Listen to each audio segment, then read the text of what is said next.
Baik.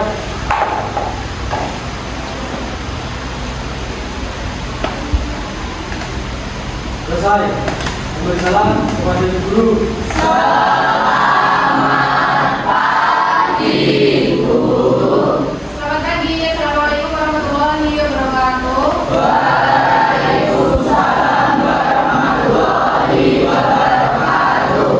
Gimana kabarnya hari ini? Baik. Sehat semua?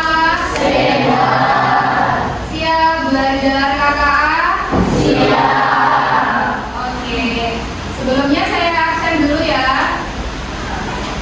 Hari ini yang tidak hadir siapa?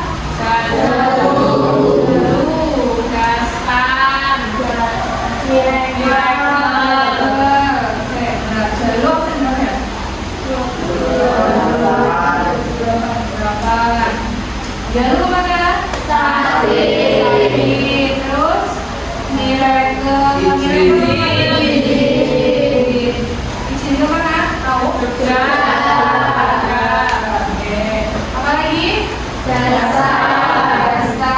Dasar ke mana? Izin juga ke mana? Ke Solo. Ya. Acara keluarga juga. Ya. Siapa lagi? Kok banyak katanya?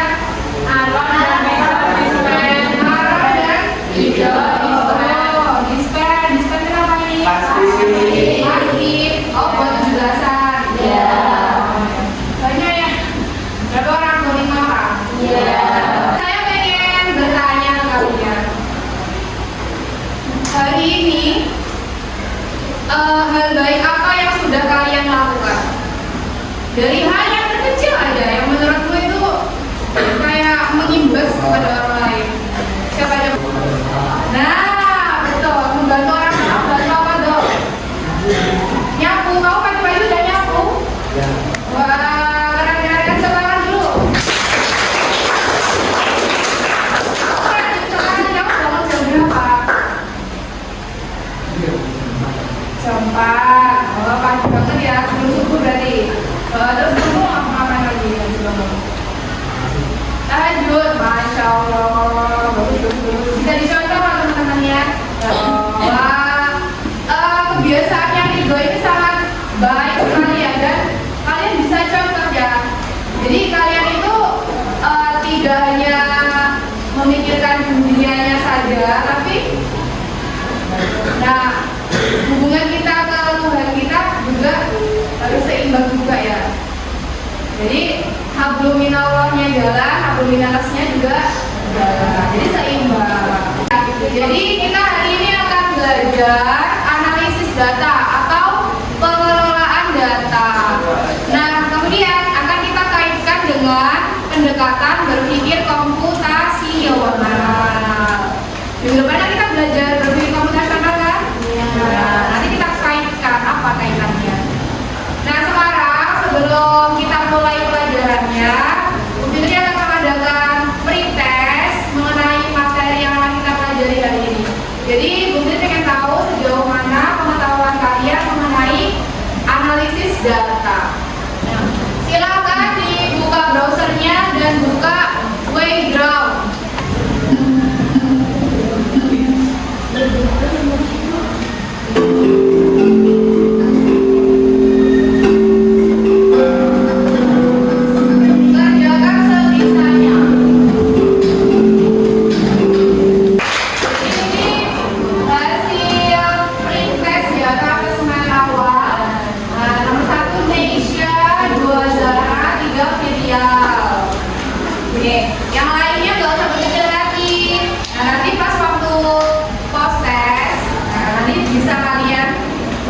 Balas yang tadi salah-salah, oke?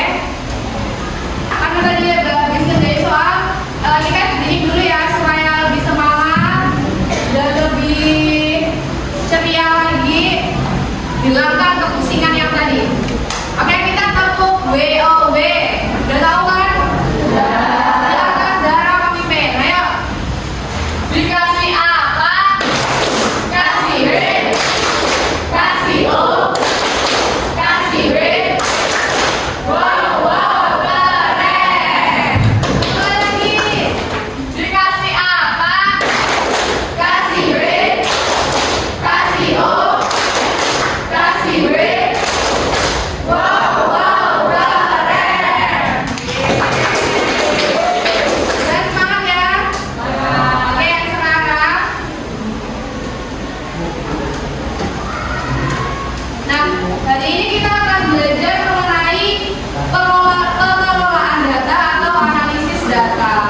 Nah, yang akan kita kaitkan atau dengan pendekatan berpikir komputasional. Minggu kemarin kita sudah belajar berpikir komputasional. Adakah yang masih ingat apa itu berpikir komputasional? Coba siapa yang masih ingat angkat tangan? Oke, Zara. Apa Zara? Berpikir komputasional adalah cara berpikir sistematis atau terstruktur dalam 4 komponen atau 4 konsep dasar dari ilmu komputasional. Oke, bagus. Ada yang punya jawaban lain? Oke, Ocha, apa aja? Berpikir secara kritis dan tepat dan logis. Oke, bagus. Oke, jawabannya Ocha sama Zara itu sudah tepat sekali. Jadi, berpikir komputasional itu adalah apa?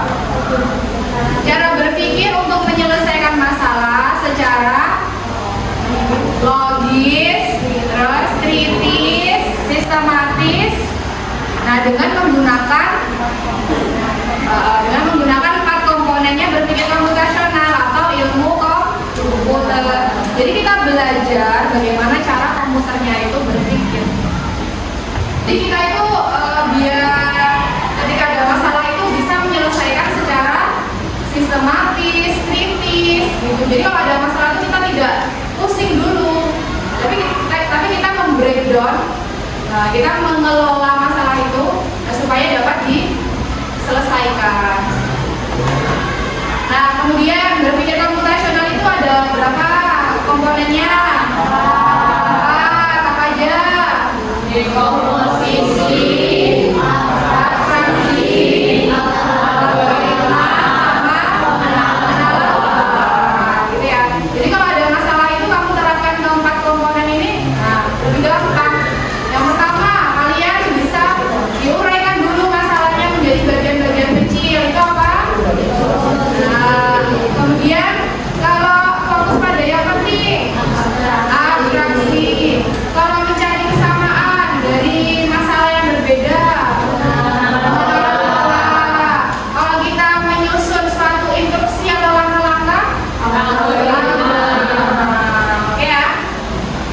Jadi konsepnya berpikir komputasional nanti kita akan praktekkan untuk menganalisis data, mengolah data. Nah, sekarang apakah data itu? Tadi ada soal seperti itu kan? Kita akan belajar. Oke, sebelumnya saya tanya dulu. Selama 1 minggu ini dari Senin sampai Jumat, siapa yang full masuk? Coba angkat tangan. Yang full masuk Senin sampai Jumat. Oke, berapa ini? 1, 2, 3, 4, 5, 6, 7, 8, 9, 10, 11, 12. Oke, betul kan? Jadi selama 1 minggu ini yang masuk full ada 23 orang. Nah, yang lainnya yang sakit mungkin ada yang izin sakit. Oke, 1, Kayla. Ada yang izin? Ada yang izin? Atau ada yang dispen? Oke, Zara 1. Nah itu tadi, saya tadi itu ini Cak, mencari data atau mengumpulkan data dari kalian tentang presensi atau apa? Atau absen masuk kalian selama 1 minggu ini. Oh, ternyata saya dapatkan data 23 anak itu masuk full. Nah, terus 1 anak dispen, 1 anak sakit. Nah, itu adalah data. Nah, kemudian dari situ ternyata saya dapat simpulkan bahwa 8 hari ini selama 1 minggu ini ternyata kehadirannya yang mencapai 100% masuk semuanya belum. Ya, ternyata masih 23 anak yang masuk semuanya, yang masuk full Senin sampai Jumat. Nah, sisanya ada yang sakit, ada yang izin. Nah, seperti itu. Nah, itu tadi kita tuh tadi itu sudah menganalisis data, udah mengumpulkan data, kemudian kita analisis dari data itu. Nah, kita nanti akan melaksanakan kegiatan seperti itu juga, bermain dengan data. Oke?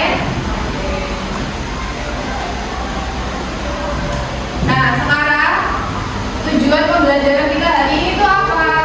Yang pertama, Jeva, kepalanya diangkat. Ayo. Mau cuci muka dulu? Gak usah, tapi kepalanya jangan ditaruh di meja ya. Oke. Tujuan pembelajaran kita hari ini yang pertama adalah siswa mampu memahami 4 konsep berpikir komputasional. Kemudian yang kedua, siswa mampu memahami tentang analisis data dan interpretasi data. Yang ketiga, siswa mampu mengumpulkan pengetahuan tentang konsep dasar, konsep dan penerapan berpikir komputasional dalam pengolahan data. Kemudian yang keempat, siswa mampu mengidentifikasi, menghitung, menyusun dan menyajikan data dengan pendekatan berpikir komputasional. Nah, sekarang kita masuk ke materi kita hari ini, yaitu analisis data. Data itu apa? Data itu berasal dari bahasa Latin datum, yang artinya adalah fakta. Fakta ya, jadi bukan opini, fakta yang benar-benar nyata dan dapat dipertanggungjawabkan kebenarannya. Nah, keterangan yang benar dan nyata yang dapat dikumpulkan dan dapat dijadikan dasar kajian. Jadi dapat dianalisis dan ditarik kesimpulan. Itu adalah data. Data berasal dari bahasa Latin apa? Datum. Kalau datum itu satu, data itu banyak. Nah, kemudian jenis data itu ada 2 berdasarkan sifatnya, yaitu apa? Kualitatif dan kuantitatif. Kalau kualitatif itu yang tidak bisa dihitung, tapi bisa dicari, dapat dihitung frekuensinya atau banyaknya. Nah, banyaknya yang apa ya? Yang sering banyak muncul. Nah, itu bisa dihitung. Jadi kalau kualitatif adalah tidak bisa dihitung dengan angka, tapi berupa kategori, nama atau ciri khas, tapi dapat dihitung frekuensinya. Ya, contohnya apa? Kayak warna favorit. Nah, misalnya warna favorit kalian apa? Yang biru apa tangan? 1, 2. Nah, itu kan kita bisa menghitung frekuensinya, banyaknya yang menyukai warna biru. Bisa dipahami? Itu adalah data kualitatif. Nah, yang kedua adalah data kuantitatif, yaitu data yang berupa angka, bisa dihitung, bisa kalian cari rata-ratanya, bisa kalian cari apa itu nilai tertingginya, nilai terendahnya. Nah, itu adalah kuantitatif. Sudah bisa membedakan? Oke. Kemudian, nah, setelah kita tahu data, nah sekarang data itu bisa dianalisis, dianalisa. Analisis data itu apa? Proses mengolah dan mengkaji data. Gitu ya. Jadi kamu mengumpulkan data, kemudian menyajikannya dalam tabel, menyajikannya dalam diagram. Nah, itu adalah menganalisis data. Nah, setelah kita udah analisis, data itu diapakan? Data itu diinterpretasi. Jadi kita dari data yang udah dianalisis, kita tarik kesimpulan. Gitu ya. Kayak tadi, daftar yang masuk 1 minggu ini siapa aja, kan bisa ditarik kesimpulan. Oh, ternyata kelas 8H ini 1 minggu ini yang masuk seminggu penuh belum mencapai 100%. Ya kan? Nanti bisa dihitung persenannya, kan 23 berapa jumlahmu, nah itu kan bisa dihitung persenan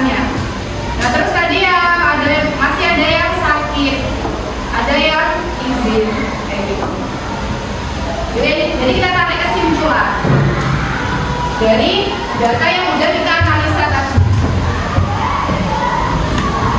Ini ya, jadi interpretasi data itu adalah menafsirkan hasil dari analisis data. Nah, jadi memahami makna dari angka-angka dan grafik yang muncul serta menarik kesimpulan. Analisis data tadi apa? Mengolah dan mengkaji data. Kemudian hasil analisis data kita akan interpretasi.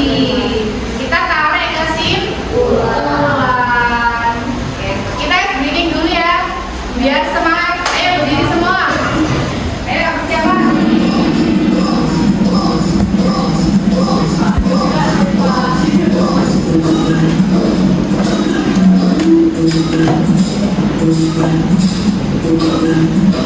Nah ini Pak. Oh, tarik. Tarik. Nah, tarik itu.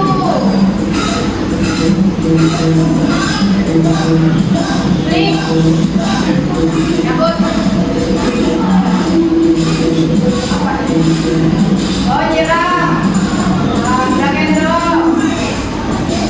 Ayo, goyang. Nah, sekarang kita akan berkelompok. Nah, ini ya kelompoknya ini saya sesuaikan dengan hasil asesmen diagnostik pada pertemuan sebelumnya. Nah, silakan kalian mulai berkelompok sesuai sama yang di sini. 1, 2, 3-nya mana? 3. Jadi nanti kalian akan menganalisis data dan menginterpretasi data dengan pendekatan berpikir komputasional. Jadi langkah-langkahnya kamu nanti dengan menerapkan berpikir komputasional. Jadi nanti membagi masalahnya. Nah, kalau di kasus ini apa? Nah, nanti kamu mengidentifikasi apa saja yang dibawa sama temanmu. Kemudian gizinya apa aja, kandungannya apa saja, gitu ya. Nah, kemudian nanti yang kedua kamu lakukan pengenalan pola, yaitu mengelompokkan berdasarkan kategori gizinya. Yang bergizi seimbang berapa, yang belum seimbang apa. Dan kemudian nanti kamu cari kecenderungannya. Nah, pola apa yang bisa kamu lihat dari bekalnya teman-temanmu, gitu ya. Kemudian yang ketiga abstraksi. Nah, kamu nanti bisa menyajikan data secara visual dengan grafik, dengan diagram batang, udah bisa kan? Ya, atau diagram pie. Nah, kemudian gunanya untuk apa? Untuk menyederhanakan informasi supaya lebih gampang dibaca. Kita akan rancang bagaimana caranya kalian menyiapkan bekal dengan gizi yang seimbang. Apa saja yang kamu persiapkan supaya kamu terpenuhi gizinya setiap hari, gitu ya. Nah, kemudian bagaimana nyari datanya? Seperti ini ya. Coba dengarkan. Gimana nyari datanya? Nah, langkahnya seperti ini.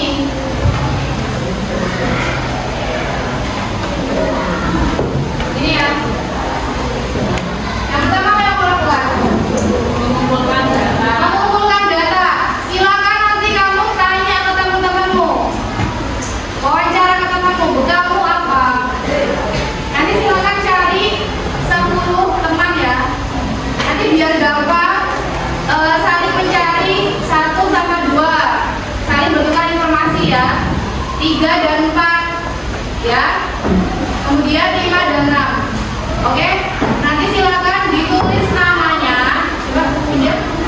Nanti silakan ditulis namanya, kemudian bawa bekalnya apa.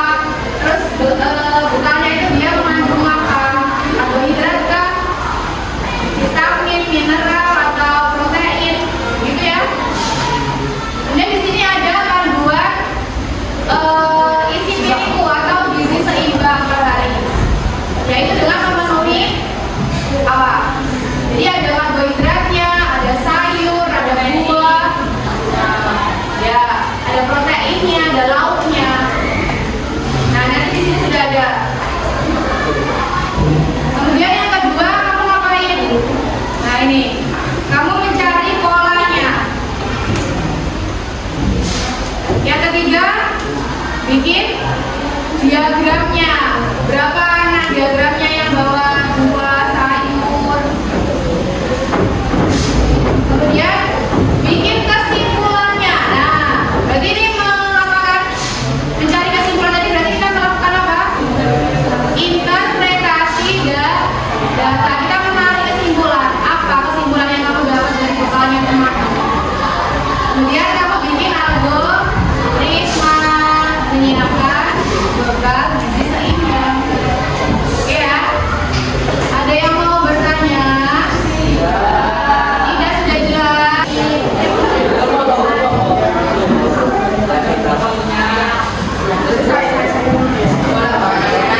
Kamu bisa bagi tugas, kamu bisa menerapkannya berpikir rasional dengan membagi-bagi masalah. Jadi kamu bisa membagi tugas. Ada yang mengerjakan mencari data, ada yang membuat algoritmanya. Jadi kamu kan bisa membuat algoritma apa? Bagaimana caranya menyiapkan bekal gizi seimbang? Jadi bagian dari proses apa? Nah, biar selesai. Terus nanti ada yang bikin bagannya dulu, bikin beresnya dulu. Nah, gitu. Jadi biar selesai tepat waktu. Waktunya presentasi. Assalamualaikum warahmatullahi wabarakatuh.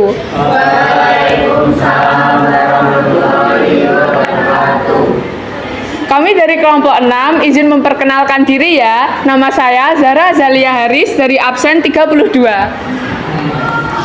Saya Ridho Arfa Widyadana Santoso dari absen 27. Saya Virial Kartika Atta Zafir dari absen 10. Saya Wafiosa Nur Kalista dari absen 15. Saya Faiz Praetno Prawiranegara dari absen 9. Kami di sini akan mempresentasikan LKPD KKA mengolah data dengan pendekatan berpikir komputasional.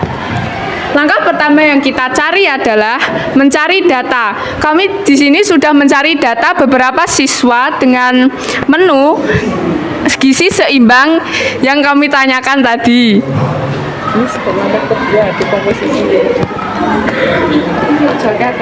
Langkah kedua, dekomposisi.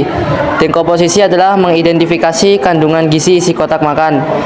Tugas identifikasi jenis makanan, nasi, sayur, lauk, buah, camilan, minuman, serta kandungan gizinya. 1. Nesya, isi kotak makan, nasi, nugget, dan buah pir. Karbohidratnya adalah nasi, lauknya adalah nugget, sayurnya min, buahnya buah pir. Sisa kita nasi, ayam, sayur. Karbohidrat nasi, lauk ayam, sayur mineral sayur, vitamin min.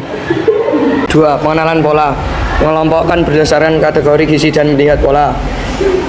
Kelompokkan menu berdasarkan kategori gizi seimbang, beragam dan seimbang. Kurang seimbang, mie instan, gorengan, hanya minuman manis. Kategori gizi 1, gizi seimbang, jumlah anak 6. Kecenderungan banyak siswa yang menggunakan nasi dan ayam sebagai sumber karbohidrat dan proteinnya. 2. Kurang seimbang, 4. Jumlah anak 4. Belum ada 50% siswa yang gizinya seimbang. Selanjutnya adalah algoritma. 1. Mencari menu gizi seimbang. 2. Memilih apa menu menarik dengan gizi seimbang. 3. Membeli bahan makanan bergizi. 4. Memasak sendiri bahan makanan yang dibeli agar tetap terjaga kebersihannya. 5. Membawa dan memakan bekal yang sudah dimasak sendiri. Kesimpulannya, sebagian besar siswa membawa bekal dengan gizi seimbang sebagai buah dengan sumber vitamin, serat, dan mineralnya. Dan sebagian besar anak tidak memakai sayur sebagai sumber vitaminnya, melainkan sebagian besar anak membawa buah sebagai sumber vitamin, serat, dan mineralnya. Namun, ada juga anak yang membawa bekal nasi dan mie secara bersamaan, sehingga menyebabkan anak tersebut over karbohidrat. Sehingga dapat dinyatakan menu bekal dengan gizi seimbang masih belum mendominasi kelas ini. Terima kasih, sekian dari presentasi kelompok 6. Kurang lebihnya mohon maaf. Wassalamualaikum warahmatullahi wabarakatuh. Waalaikumsalam warahmatullahi wabarakatuh. Kasih tepuk tangan. Oke, boleh duduk. Oke, jadi dari kelompok 6, dari data dari teman-temannya didapatkan kesimpulan bahwa berapa anak yang sudah membawa bekal seimbang?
Semangat gerak. Mulai. Selesai. Bersalam kepada guru.